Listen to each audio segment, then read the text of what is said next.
नमस्कार मैत्रिणींनो, homemade magic चॅनलमध्ये तुमचे खूप खूप मनापासून स्वागत आहे। आज मी बनवणार आहे ताकाची कढी। त्याच्यासाठी मी ताक घेतलेलं आहे। आधी थोडंसं ताक मी बाजूला काढून घेतले आहे। त्याच्यामध्ये मी थोडंसं बेसन पीठ टाकून घेतलं आणि ते चांगलं मिक्स करून घेतलं आणि हे जे आपलं जास्त ताक होतं त्याच्यामध्ये मी ते मिक्स करून घेतलेलं आहे। बघा, चांगलं चमच्याने हलवून घ्या।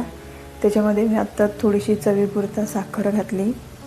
हे बघा, थोडीशी साखर घातली। आता ते पण मी चांगलं मिक्स करून घेतलं आहे। त्याच्यामध्ये चवीपुरता मीठ घातले आणि सगळं व्यवस्थित एकत्र करून घेतलेलं आहे। आता कढीसाठी मी छोट्या खलबत्त्यामध्ये 3 हिरव्या बारीक मिरच्या चिरून घेते आहे।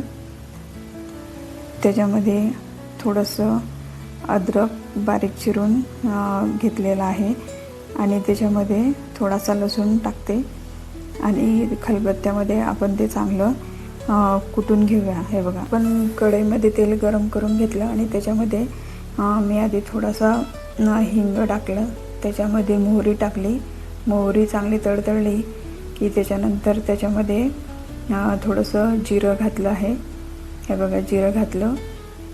आता त्याच्यानंतर हे चांगलं तडतडल्यावर कढीपत्ता घातला आणि त्याच्यानंतर आपण जो हिरवी मिरची अद्रक लसूणचा ठेचा केला होता तो त्याच्यामध्ये सगळा टाकून घेतला आणि आता ते आपण चांगलं परतून घ्यायचं, म्हणजे लसूण आल्याचा जो कच्चेपणा असतो तो त्याचा वास निघून जाईल। हे बघा, आता व्यवस्थित आपला लसूण आणि ते भाजलेलं आहे। त्याच्या आता आपण थोडीशी हळद घालूया। मी हळद घालून कढी करते आहे। तुम्ही मला कमेंटमध्ये नक्की सांगा की तुम्ही हळद घालून कढी करता की नाही। तसं आता त्याच्यामध्ये होतं ते थोडं थोडं करून घालून घेऊया। एकदम ताक घातले की खूप असे जोर फोडणीचे शिंतोडे आजूबाजूला उडतात, त्याच्यामुळे मी थोडं थोडं करून सगळं ताक कढईमध्ये टाकून घेतलेलं आहे आणि आता आपल्याला त्याला सगळं मिक्स करून घ्यायचं आणि हळूहळू आपण ते एक सतत असं हलवत राहणार आहे।